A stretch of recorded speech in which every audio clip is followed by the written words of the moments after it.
যারা আওয়ামী লীগ বিএনপি করেন, আওয়ামী লীগ করেন, তারা একটু ডক্টর ইউনূস স্যারের কথাগুলো শুনে যান। আজ পর্যন্ত কোনো সরকার প্রধান, বাংলাদেশের কোনো সরকার প্রধান এরকম সুন্দরভাবে জাতির উদ্দেশ্যে কোনো কথা বলতে পারছে কিনা সবাই একটু জানাবেন, ঠিক আছে? হৃদয়টা জুড়ায় গেল, কি সুন্দর কথা। 25 মিনিট বক্তব্য দিয়েছেন কোনো স্ক্রিপ্ট ছাড়া, ঠিক আছে? তো ওনাকে আমাদের দেশে প্রয়োজন, কি বলেন সবাই? পুলিশের, র্যাবের কোনো সদস্য হত্যাকাণ্ড, গুম ও অত্যাচারে জড়িত হওয়ার সাহস না করে, তাদের কাছে হুকুম যত বড় কর্তৃপক্ষের কাছ থেকে আসুক না কেন, তারা তা উপেক্ষা করবে। ভবিষ্যতে উপরওয়ালার হুকুমে এমন ঘৃণ্য কাজ করতে বাধ্য হয়েছে, এমন ব্যাখ্যা কারো কাছে গৃহীত না হয়, তার ব্যবস্থা করা হবে। আমি দেশরক্ষা বাহিনী, পুলিশ বাহিনী এবং অন্যান্য সহল বাহিনীকে নির্দেশ দিয়েছি, তারা তাদের মধ্যে যারা হত্যাকাণ্ড, গুম, খুন বা শারীরিক মানসিক অত্যাচারে সরাসরি জড়িত, তাদের চিহ্নিত করে বিচারের ব্যবস্থা করতে। যারা গুম হয়েছে, হত্যার শিকার হয়েছে, তাদের তালিকা প্রস্তুত করতে। তাদের পরিবার সমূহকে সান্ত্বনা দেওয়ার ভাষা আমার নাই। তাদের জীবনে শান্তি ফিরিয়ে আনতে আমরা প্রচেষ্টা অব্যাহত রাখব।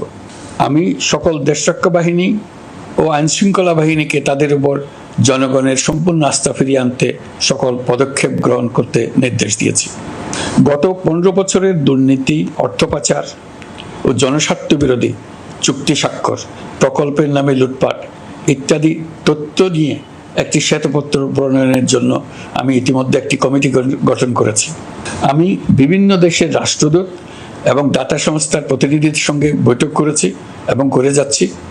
ছাত্র জনতার গণঅভ্যুত্থানের পর দেশ গঠনের জন্য সকল প্রকার আর্থিক অন্যান্য সহযোগিতার জন্য তাদেরকে অনুরোধ জানাচ্ছি। তারা এই ব্যাপারে আগ্রহ দেখাচ্ছে। তাদের কাছে আমাদের প্রস্তাব সমূহ প্রণয়ন করে দ্রুত পাঠানোর ব্যবস্থা নিয়েছে। তাদেরকে অনুরোধ জানিয়েছি তারা যেন পরিস্থিতির কারণে অতি দ্রুত অর্থ ছাড় করার ব্যবস্থা নেন। তাদেরকেও বলেছি যে অবস্থার মধ্য দিয়ে আমরা যাচ্ছি তা যেমন একটি দুর্যোগপূর্ণ সময়, তেমনি এটা জাতির জীবনে মস্ত বড় সুযোগ।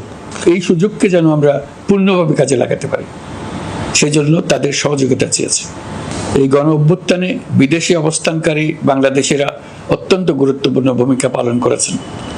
জাতি তাদের অবদান বিশেষভাবে স্মরণ করবে। নতুন বাংলাদেশ গড়ার কাজে আমরা তাদের অংশগ্রহণ চাইব। আমাদের একটি লক্ষ্য হবে বিদেশগামী এবং প্রত্যাবর্তনকারী প্রত্যেক প্রবাসী শ্রমিককে মর্যাদা ও সম্মানের সঙ্গে দেশে আসা এবং যাওয়া নিশ্চিত করা। সে ব্যাপারে শিগগিরই পদক্ষেপ নেওয়া হবে।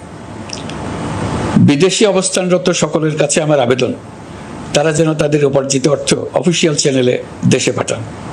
দেশের অর্থনৈতিক সংকট উত্তরণে এই অর্থ বিশেষভাবে প্রয়োজন। কি কি ব্যবস্থা নিলে তাদের জন্য অফিসিয়াল চ্যানেলে অর্থ পাঠানো সহজ হবে, সেটা সম্বন্ধে আমরা তাদের পরামর্শ নেব। সারা দেশ ঘুষের মহাসমুদ্রে নিমজ্জিত। কিভাবে ঘুষ থেকে আমরা মুক্ত হতে পারি, তার জন্য আমাদের পরামর্শ দেন। শুধু এই কাজটা নিয়ে অগ্রসর হতে পারলেই আমি মনে করি দেশের জন্য এই সরকার একটা গুরুত্বপূর্ণ অবদান রেখে গেছে বলে স্মরণীয় হয়ে থাকবে। আমি কথা দিচ্ছি, এই ব্যাপারে আমি আমার সর্বশক্তি নিয়োজিত করব। আমাদের দায়িত্ব দেশের সকল মানুষকে একটি পরিবারের বন্ধনে আবদ্ধ করা। পরিবারে মতভেদ থাকবে, বাকবিতণ্ডা হবে, কিন্তু আমরা ভাই বোন, আমরা বাবা মা, আমরা কেউ কারো শত্রু না। কাউকে তার মতের জন্য শত্রু মনে করব না, কাউকে ধর্মের কারণে শত্রু মনে করব না, কাউকে লিঙ্গের কারণে শত্রু মনে করব না। আমরা সবাই সমান, কেউ কারো উপরে, কেউ কারো নিচে না।